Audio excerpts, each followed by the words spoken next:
Selamat datang dunia perpisahan.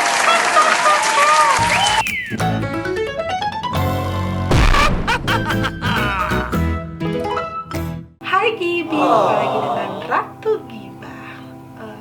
Aduh, ini entah ya kenapa udah berminggu-minggu ini Ratu Gibah tuh sering banget membawakan sebuah konten terkait pemerkosaan. Apalagi yang di antara itu semua, aku paling nggak habis pikir sama konten ini, yang berita ini. Gadis disabilitas korban pemerkosaan 8 pria di Manado, Sulawesi Utara histeris saat diperlihatkan wajah tersangka di kantor polisi. Kuasa hukum korban meminta polisi agar 8 tersangka bisa dikenakan hukuman kebiri. Betul, jadi di sebuah kota Manado ada kasus seorang anak disabilitas diperkosa oleh 8 orang pria. Wow, udah penyandang disabilitas diperkosa lagi, dan bukan 1 orang yang perkosa, 8 orang. Aku akan bacakan kronologinya. Jadi kronologinya tuh bermula saat korban berada di jalan dekat salah satu SD negeri di Malalayang pada hari Rabu 19 Mei. Jadi dia didatangi tersangka yang bernama CH yang lagi mengemudikan angkutan umum. Kebetulan CH ini adalah supir angkutan umum. Terus ngajak korban ini jalan-jalan. Terus korban dibawa ke sebuah rumah di perkebunan. Terus abis itu disetubuhi oleh si CH. Jadi ketika jam 12 siang itu diajak jalan-jalan, jam 2 itu si CH-nya itu dibalikin tuh sama si korbannya dibalikin sama si CH setelah disetubuhi. Jadi mungkin disetubuhinya tuh mungkin rentang waktunya 1 jam gitu kan, habis itu dibalikin. Setelah dia dikembaliin di sekitar terminal Malalayang, datang lagi tersangka namanya SE ngajak korban ke bengkel di Kelurahan Melayang. Nah, di situ si SE lagi main judi sambil minum minuman keras. Abis itu korban dicekcokin lah sama si Miras ini. Abis itu disetubuhi lagi tuh si korban sama si SE dan teman-temannya. Sekarang bukan sendirian, tadi kan CH doang. Sekarang SE dan teman-teman itu di hari yang sama itu disetubuhi dan berganti-gantian hingga keesokan paginya. Jadi nonstop tuh dari jam 2 siangan itu sampai keesokan harinya, disetubuhi berganti-gantian. Terus pada hari Kamis jam 7, korban diajak tersangka yang bernama Epe ke rumah kerabatnya. Jadi setelah disetubuhi sampai besok paginya, habis itu si korban dibawa lagi tuh sama salah satu pelakunya ke rumah kerabatnya. Nah, sesampainya di sana, si Epe ini itu suruh si korbannya itu ganti baju, dikasih makan. Habis itu disetubuhi lagi tuh korbannya, gitu kan. Terus habis itu baru jam 6 korban itu dijemput kakaknya untuk diajak pulang. Jadi pertama sama CH, kedua sama Epe dan teman-temannya, habis itu dibawa pulang. SE sama teman-temannya habis itu dibawa pulang. Habis itu dibawa pulang disetubuhi lagi sama si Epe. Jadi 3 lokasi yang berbeda si korban ini disetubuhi, dan korban ini penyandang disabilitas. Jadi memang kesusahan untuk menolak gitu karena keterbatasannya ini.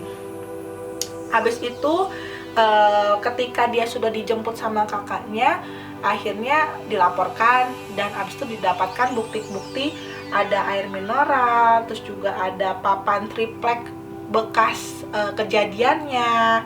Habis itu juga ada pakaian yang sebelumnya dipakai sama korban kayak gitu, dan ada foto di Facebook juga, karena kan dia ada foto-foto ketika si korban sama beberapa teman-teman yang di bengkel itu lagi minum-minuman tuh sempat ada foto-fotonya.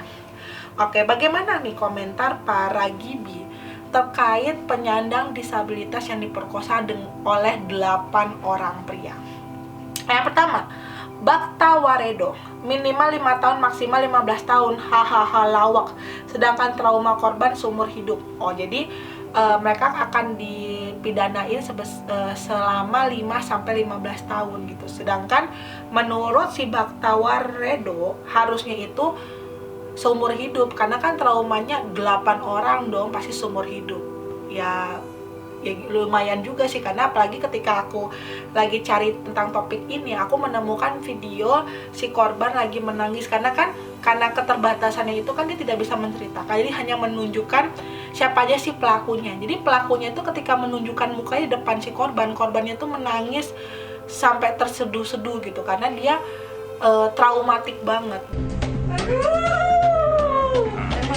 Dan aku setuju kalau misalnya bisa sih seberat-beratnya, karena sudah tahu disabilitas bukannya dibantu dibawa pulang gitu kan, tapi malahan diperkosa. Gak habis pikir sama manusia ya. Lanjut dari Siva Rabi. Gila banget ya Allah, ini trauma gak bakal hilang seumur hidup. Saya dulu pernah jadi korban pelecehan, dipegang gitu aja gak bisa lupa, padahal udah 20 tahun yang lalu. Gimana ini ya Allah, semoga balasan setimpal untuk para pelaku baik di dunia maupun di akhirat. Amin, semoga dapat hukuman yang berat sesuai dengan apa yang dia perbuat. Lanjut dari Dewi Yesara. Penjara aja nggak cukup, udahlah kebiri aja sampai benar-benar habis tuh, sisain aja lubang buat pipis. Buset, dikebiri, habis dong itu burung perkutut. Kasian juga sih, cuman ya kalau misalnya keputusannya sudah seperti itu dari hukum, ya kita mengikuti hukum. Kita kan manusia yang taat dengan hukum. Hehehe. Lanjut dari Siswi Latur Grey. Nggak kuat baca beginian, kadang mikir sebenarnya kejadian seperti ini di wilayah lain pasti ada, tapi korbannya harus tutup mulut dan tidak tahu harus bagaimana, bahkan tidak ada perlindungan hukum baginya. Benar sih, sebenarnya kasus-kasus seperti ini pasti banyak, tapi tidak semua orang bisa speak up.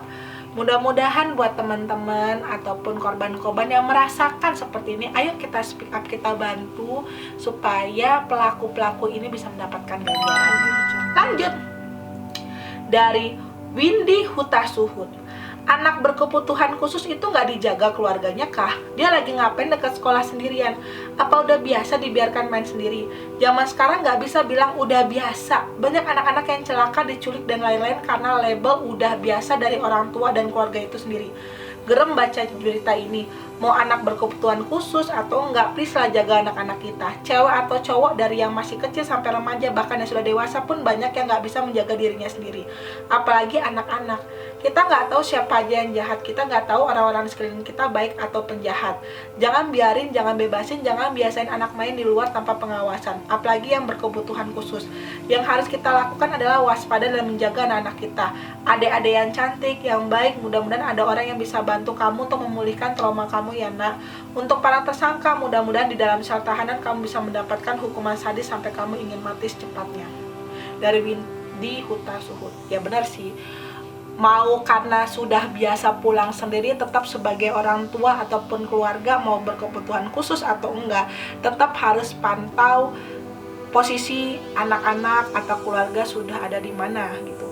Sama seperti, kayak prinsipnya sama seperti mama aku deh. Aku sudah dewasa, sudah usia cukup matang untuk berumah tangga, tapi tetap mama tiap hari akan nanya, kamu di mana nak? Sedang apa nak? Lagi berbuat apa? Kayak lagu ya. Kamu di mana? Sedang siapa? Lagi sama siapa? Gitu. Jadi ya mau kayak apapun, kalau kita punya keluarga dan memang tinggal sendirian, ada baiknya kita selalu memantau untuk mengetahui apakah keluarga kita aman atau enggak.